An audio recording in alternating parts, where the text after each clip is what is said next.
According to the ancient records of the Native Americans, sometime before Christ still, Hagoth's group built a bunch of ships and set sail headed west from America.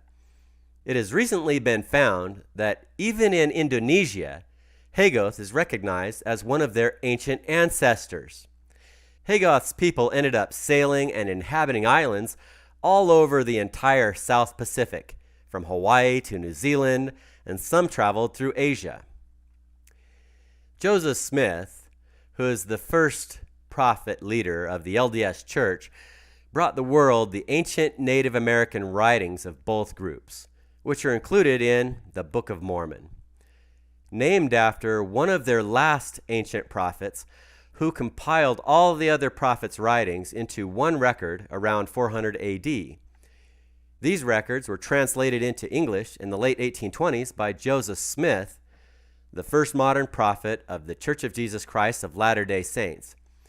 Joseph, of the tribe of Joseph, a descendant of Joseph, also translated additional writings of Abraham and Moses from a papyrus script called the Pearl of Great Price. All of this has been the subject of much controversy since Joseph Smith challenged many views which the Catholic Church had adopted, and since the Protestants had adopted many of the same views by default and had decided to use the Bible as their authority of God to break away from papal authority of the Catholic Church.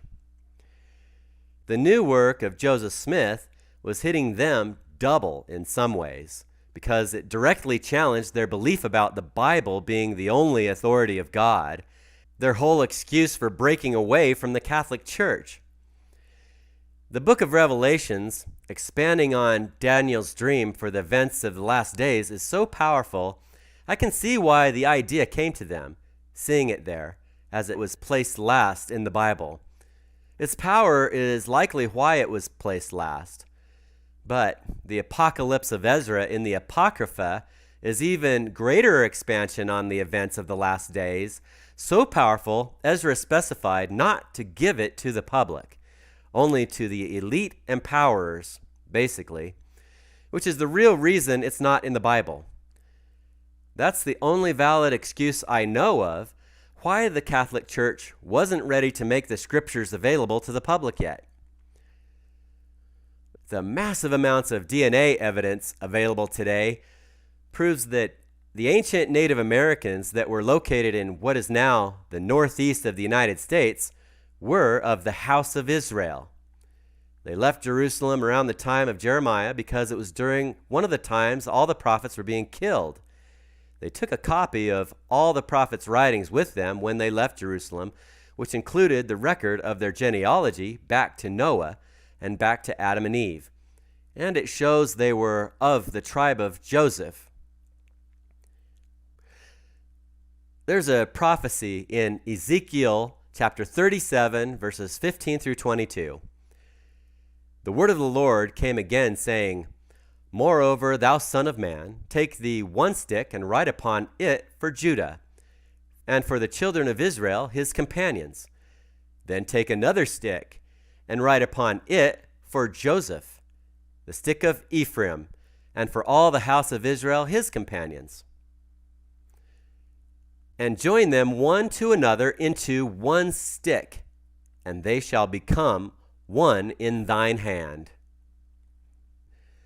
When people ask what this means, say unto them, "Thus saith the Lord God, Behold, I will take this stick of Joseph, which is in the hand of Ephraim, and the tribes of Israel his fellows, and will put them with him, even with the stick of Judah, and make them one stick, and they shall be one in mine hand. And the sticks whereon thou writest shall be in thine hand before their eyes. And say unto them, Thus saith the Lord God, Behold, I will take the children of Israel from among the heathen, whither they be gone, and will gather them on every side, and bring them into their own land.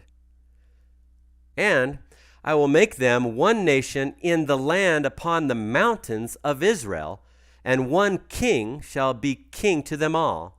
And they shall no more be two nations, neither shall they be divided into two kingdoms any more at all. First of all, these writings are the histories of God's dealings with these people. History takes time to produce. It doesn't happen overnight. Secondly, these groups had to be physically separated to have two separate histories. We know the Bible is from the tribe of Judah, and the writings of the ancient Native Americans from 600 BC to 400 AD specify they are of the tribe of Joseph, through both of his sons, Ephraim and Manasseh. Genesis chapter 49, verse 1 says, "And Jacob called unto his sons and said, Gather yourselves together, that I may tell you that which shall befall you in the last days." This is Jacob, whose name was changed to Israel. This chapter details blessings for each of the tribes of Israel. Nowhere does it say one tribe would replace another tribe's blessings or gifts, just like one truth does not replace another truth. In verse 22, it says, "Joseph is a fruitful bough, even a fruitful bough by a well, whose branches run over the wall." This very well describes a physical reaching over a wall or barrier, which certainly does not leave out the ocean. Verse 26 says, "The blessings of thy father have prevailed above the blessings of my progenitors unto the utmost bound of the everlasting hills. They shall be on the head of Joseph, and on the crown of the head of him that was separate from his brethren."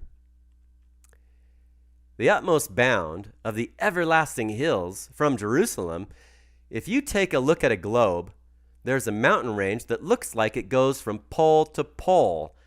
It comes right through North and South America. Again, this is the book of Genesis, which is at the time of Abraham and Abraham's grandson Jacob, whose name was changed to Israel, which is when the book of Genesis was written. So, who could have known how to describe the mountains on the other side of the world that go from pole to pole? God. This is the same Joseph whose brothers sold as a slave into Egypt over jealousy of the coat of many colors, or coat of many markings, which his father had given him, in Genesis 37, verse 3. This may have been a form of temple clothes, sometimes also translated as sackcloth in the English language. It was very likely symbolic of a special greater spiritual empowerment. It struck enough of a chord with his brothers. Their initial idea was to kill him over it.